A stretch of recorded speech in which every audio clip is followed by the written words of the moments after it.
Our topic today is mindful eating, and it happens to be the awareness topic of January. There is a mindful approach, and I think this ties in nicely to New Year's resolutions, or sometimes we start off the new year with wanting to engage in different habits, improving on some of the choices and changes we want to make in our lives. So I think mindful eating ties in nicely here. Now, what I want to say about that is even though I'm going to be focusing on the eating and food choices and habits around the food and nutrition world, a lot of what I'm about to share with you can apply to really any kind of health and wellness habits.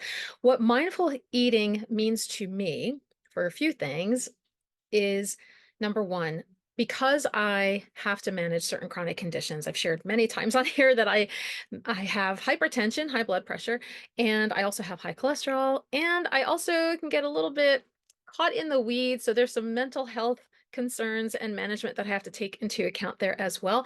That making choices mindfully for the foods that I'm choosing and eating over the course of the day, over the course of the week, really helps me with managing those mental and physical issues that I have.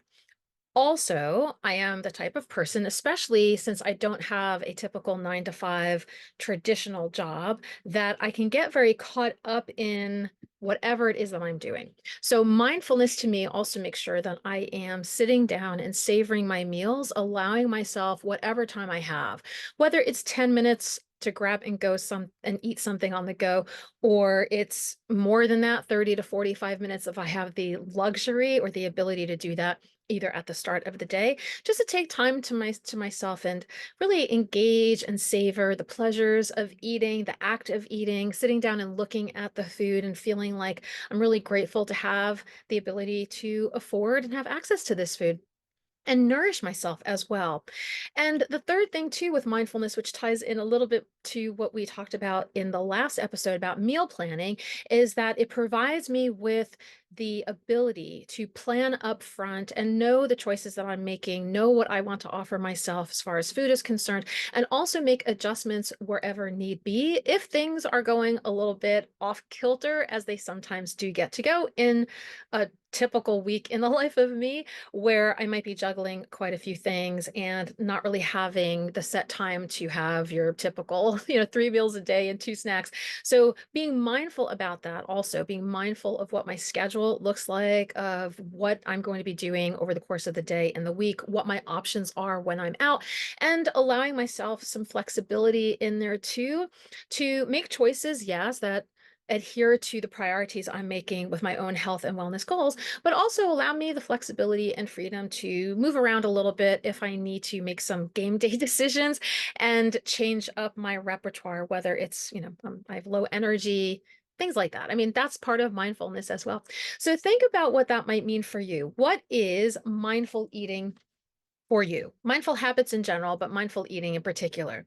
And when it comes to the getting started with it, if you've never done something like this before, if you've never really paid attention to what it is that you're taking in, then I might encourage you to tune in a little bit to your body. And a lot of the things I'm about to share might seem easier said than done. And so I want to allow you some trial and error, and maybe give yourself a little homework assignment that you don't go full in to honoring your hunger and fullness cues if you've never paid attention to that before. Or if you've had some challenges, whether it's gastrointestinal things, if you've had some disordered eating habits, if you're at a place in your life, like in certain stages of life, depending on medications or physical ailments, where your body just doesn't tell you, I'm hungry and I'm full.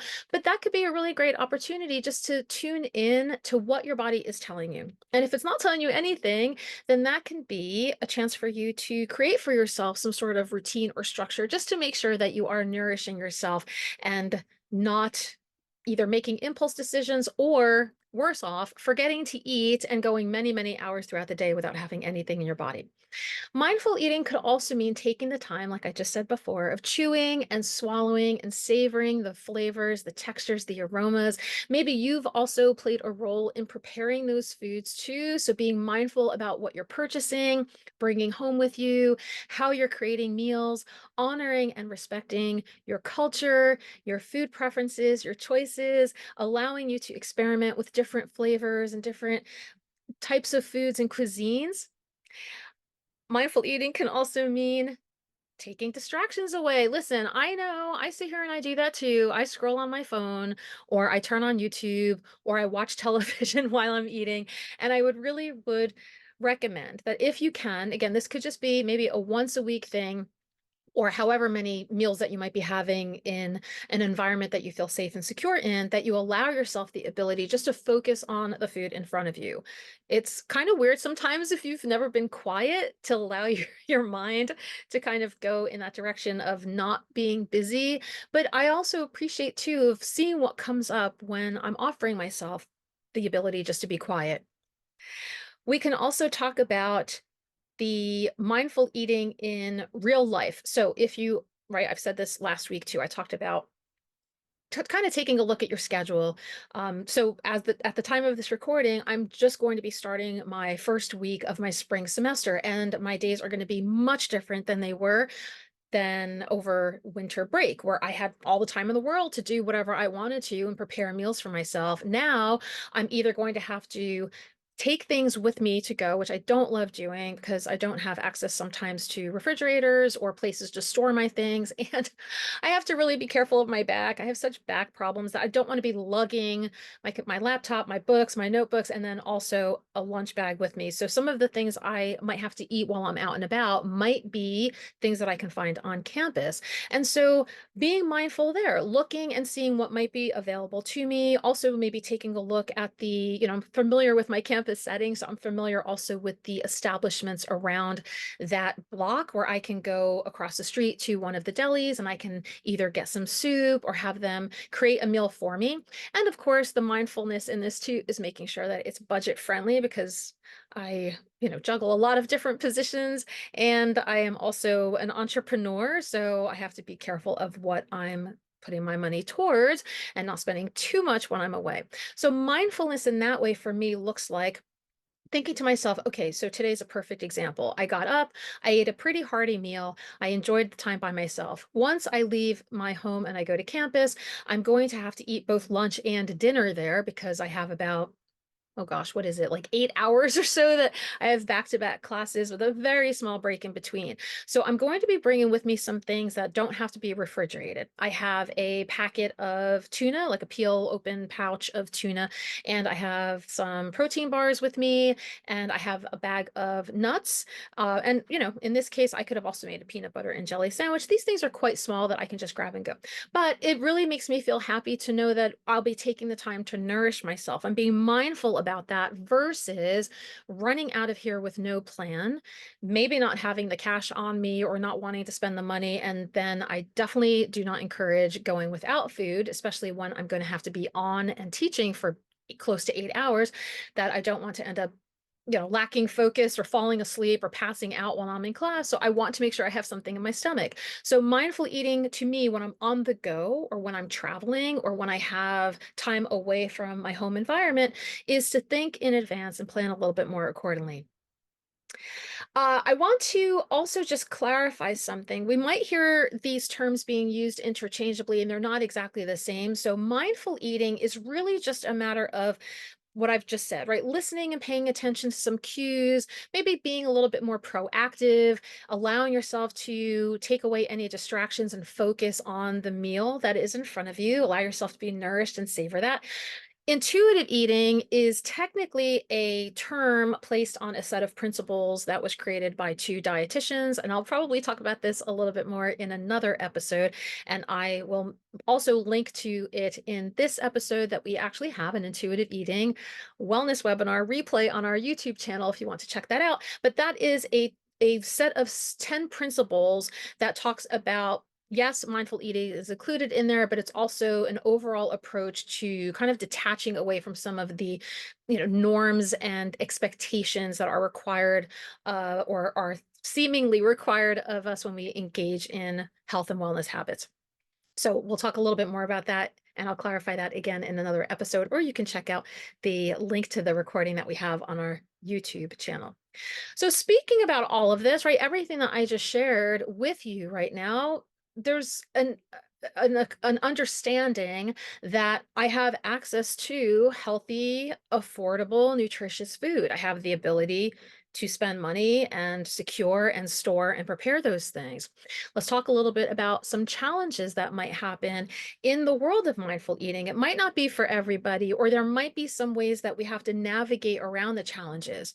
So, some of the challenges could be related to physiological disorders or chronic conditions. For instance, if you have diabetes, type 1, type 2, gestational diabetes, there could be a mindfulness approach to that. You're also going to have to take into account your meal planning because you want to make sure that your blood sugars are stabilized throughout the day.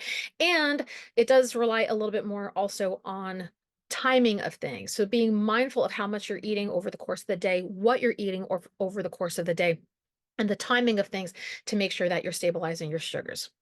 In the case of somebody who might be diagnosed with a gastrointestinal issue, whether it's upper esophageal GERD, right, where you have that reflux or that acid reflux feeling, or it's lower GI things like irritable bowel syndrome, these things can be really hard to navigate because you might not know, at least when you're first diagnosed, and even really sometimes well into the diagnosis, what the triggers are. And so to say to somebody, take a mindful eating approach to that. Yes, in a way, they're being mindful, but I believe sometimes it might actually be a little bit more apprehensive or restrictive in some cases because anybody with those conditions knows that the slightest change in food could trigger a flare up or an episode that ends up throwing off their whole day and they don't feel great, whether it's stomach discomfort, whether it's, that reflux feeling, or they end up with a tight crampy abdomen and going to the bathroom. So in that case, to take a mindful eating approach seems like there's some fluidity to that, whereas someone with a GI issue might feel like they need a little bit more structure and have to take things into account like that. They might not have the flexibility and freedom to say, let me, eat as I feel. But some of those rules could apply, or some of those, not necessarily rules, but those guidances that I've given can apply. Anybody who might be diagnosed with cancer or undergoing cancer treatments like chemotherapy and radiation might be very difficult to mindfully eat because not only is that illness taking over their physical body, but also the treatments can really throw off their hunger cues. And they might actually feel a little discomfort or nauseated when they go to eat. So approaching a situation like that, a condition like that, the mindfulness thing probably has to be put aside. It's more about just sustaining life and making sure you're getting enough to eat over the course of the day and allowing yourself, as far as timing is concerned, small, frequent meals and whatever you can tolerate at the time just to get some calories in you. So, again, you might not have the mindful flexibility approach if you're dealing with something like cancer or treatments for that.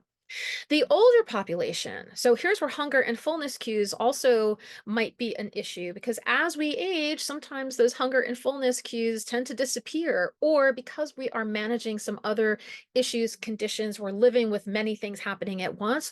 Or we are on many medications that might end up affecting or throwing off, I guess, the way that our natural body speaks to us. So here too, or we also have olfactory things. I meant to mention that also. So you might have some taste and sensory issues that are disappearing. They're dissipating. They go away when we get older. So, to mindfully eat and sit there and savor a meal and breathe it in might not really work for the older population who is dealing with some of these challenges.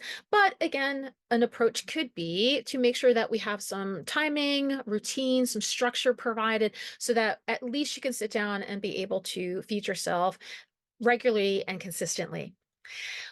The other issue that comes up a lot too is anyone, not just with disordered eating patterns, and I will be sharing with you in a few weeks an episode solely focused on explaining and defining some eating disorders. So hopefully that's going to be helpful for you to learn from. But if you have a or I should say, a mental health diagnosis of an eating disorder, whether it's anorexia nervosa, bulimia nervosa, binge eating disorder, or some other unspecified disorder, or you have some challenges or not a great relationship relationship with food, mindful eating might not be great for you right now. You might have to have a different course of treatment through seeing a therapist and a dietitian just to make sure that you're getting back with a healthful relationship so that you can eat and nourish yourself. And so honoring those hunger and fullness cues might not really be something that is going to work for somebody who is dealing with that challenge. Another challenge that comes up is access, disparities, health inequities, anything that affects people's ability, as I said earlier on, to even access food. So, food is not available to a lot of people, or some people might have restrictions financially of what they can afford. A lot of people forego being able to eat because they have to pay rent or they're trying to feed their children. And so they, as parents, don't eat. So, applying this mindful eating approach is really and truly a privilege for those of us who are able to have access to healthy, nourishing, and affordable foods. So, take away from all of this what you deem most appropriate. If you have any questions, I would love to hear from you. I always love getting feedback on these episodes. You can also share with me anything else that you might want me to go a little bit deeper into, and I will see you again in our next episode.